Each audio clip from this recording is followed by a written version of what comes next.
Catholic News Roundup is brought to you in part by PewSitter.com, your online Catholic newspaper for the third millennium, CatholicMediaCoalition.org, in line with the Church, online with the world.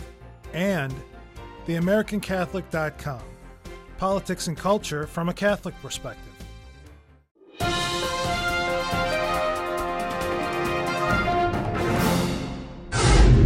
Hello and welcome to today's edition of Catholic News Roundup. I'm Matthew McAuliffe. Defining life. The Supreme Court in Mexico is discussing the removal of its state's freedom to defend life by keeping abortion illegal, by revoking constitutional amendments that define life as beginning at conception. The 11 judges began discussing the issue earlier this week, while the Archdiocese of Mexico City points out the hypocrisy of the court, which ruled in 2008 that states could choose abortion law for themselves, just so that a law decriminalizing abortion in the city could be upheld. In order for the amendments protecting the right of Mexican states to be upheld, 8 of the 11 judges must vote in favor of changing them. Not so glad. NHL hockey player Sean Avery, a winger for the New York Rangers, has gotten a lot of attention lately for his homosexual sympathies, and now he is at the center of another controversy.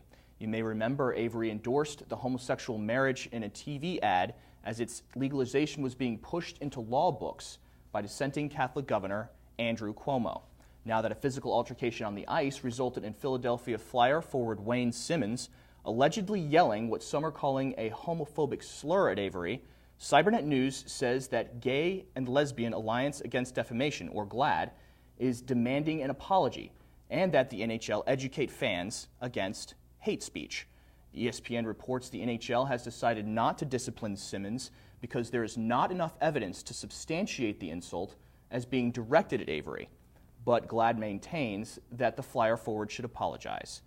The homosexual organization did take advantage of this situation also to point out to the public that it has worked with the NBA, Major League Baseball, and the WWF to address what it calls, quote, issues of homophobia in sports. You can read the full article on our resource page by clicking the link right over here. Lacking character. The number of gay and bisexual characters on TV is declining, while the organization releasing the report also claims that America expects to see them there in the name of diversity.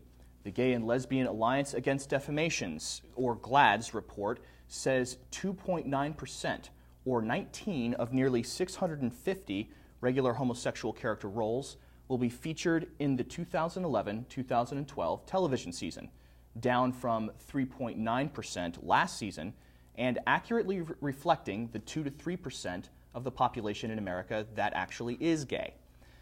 GLAAD groups the homosexual community with those handicapped and of minor ethnicity, saying their number of roles in television doesn't accurately reflect the American population.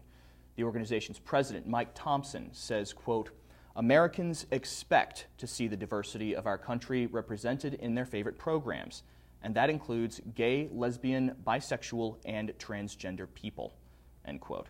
Stay with us. We'll be back in just a few seconds.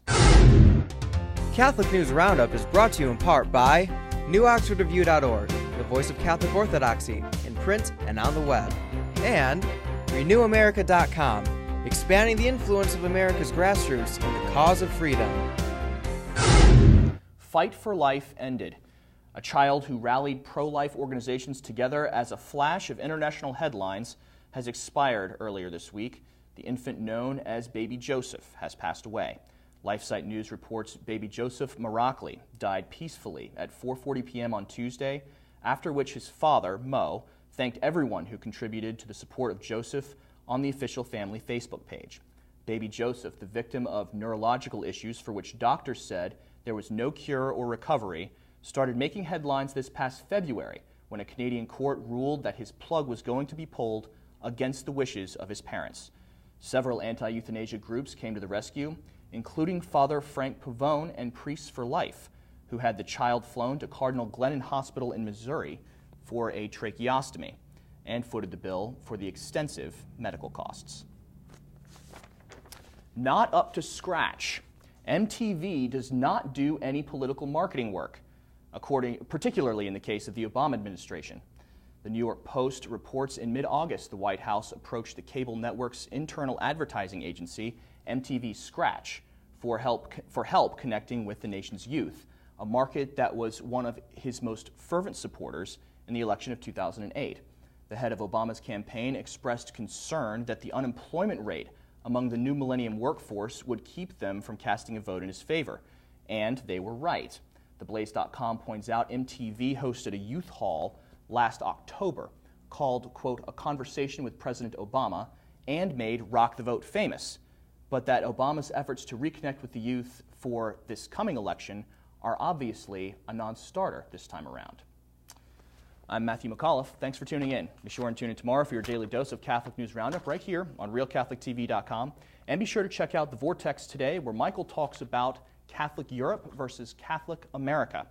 Thanks for tuning in. Be sure to tell all your friends about us. And as always, God bless you.